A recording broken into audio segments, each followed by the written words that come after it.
नमस्कार। मैं Rohit Dwivedi, skyline institute, Harjinder नगर, लाल बंगला, कानपुर से। दादा ट्रंप की नई हरकत के बारे में तो आप लोगों ने सुन ही लिया होगा। दादा क्यों? अब ये दादागिरी ही तो है कि किसी देश के राष्ट्राध्यक्ष को उसी के देश में गिरफ्तार करना और वहां से उठा लाना, अपने देश में बंद कर देना। ठीक। अब हर देश के पास इतनी सेना या इतना सुरक्षा बल तो होता ही है कि कम से कम वो अपने राष्ट्राध्यक्ष की रक्षा कर सके, लेकिन नहीं कर पाया। क्यों नहीं कर पाया? अब देखो भाई, किसी देश में तीन चीजें बहुत मजबूत होनी चाहिए: पक्ष, विपक्ष और सेना। तो दादा ट्रंप ने सबसे पहले वहां के विपक्ष को साधा और क्या कहा? जो वहां की विपक्ष की नेता हैं, जिन्हों जिन्हें हाल ही में नोबेल पुरस्कार मिला था, उनको बताया कि भाई सत्ता तुम्हें मिल जाएगी।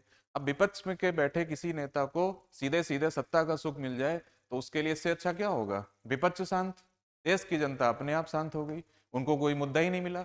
अच्छा, सत्ता में क्या बोला? सत्ता पक्ष के लोगों को, उनको बोला कि भाई तुम्हारे नेता को तो हम लिए जा रहे हैं, अगर तुम्हें भी चलना हो तो चलो। वो लोग अपने आप शांत हो गए, उनकी भी बात खत्म हो गई। रही बात सेना की, तो सेना के मुंह पर डॉलर चिपका दिया। अब डॉलर का मतलब उन्हें पैसे का लालच दिया, अपने यहाँ रहने का अमेरिका में लालच दिया। सेना भी चुप। अब जब सेना चुप, जनता चुप, पक्ष चुप, विपक्ष चुप, काम खत्म हो गया। अब इसके पीछे खाली उसी राष्ट्राध्यक्ष से कोई दुश्मनी नहीं होगी। दादा ट्रंप ठहरे व्यापारी। अब व्यापारी आदमी ने कुछ तो सोचा होगा भाई।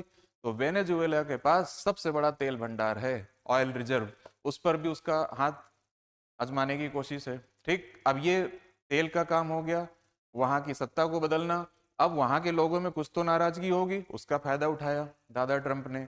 दूसरा ये भी सुनने में आता है कि चाइना ने बहुत कुछ वहां इन्वेस्ट कर रखा है। इन्वेस्ट कर रखा है तो ये थोड़ी सी चोट चाइना के ऊपर भी मार दी। तो एक साथ बैठे बैठाए कई लोगों को इन्होंने डिस्टर्ब किया। तो पक्ष, विपक्ष, सेना, ये देश के तीन मजबूत स्तंभ होते हैं और हर देश में इनका अच्छा होना बहुत जरूरी है। ठीक। आपस में अपने अधिकारों के लिए खूब बोलिए, आंदोलन करिए, सरकार से लड़िए, सबसे लड़िए, जिससे भी लड़ना लड़िए देश के अंदर। लेकिन जब बात राष्ट्र की हो, अंतरराष्ट्रीय बात हो, तो फिर पूरे देश को एक होना चाहिए। जय हिंद, जय भारत।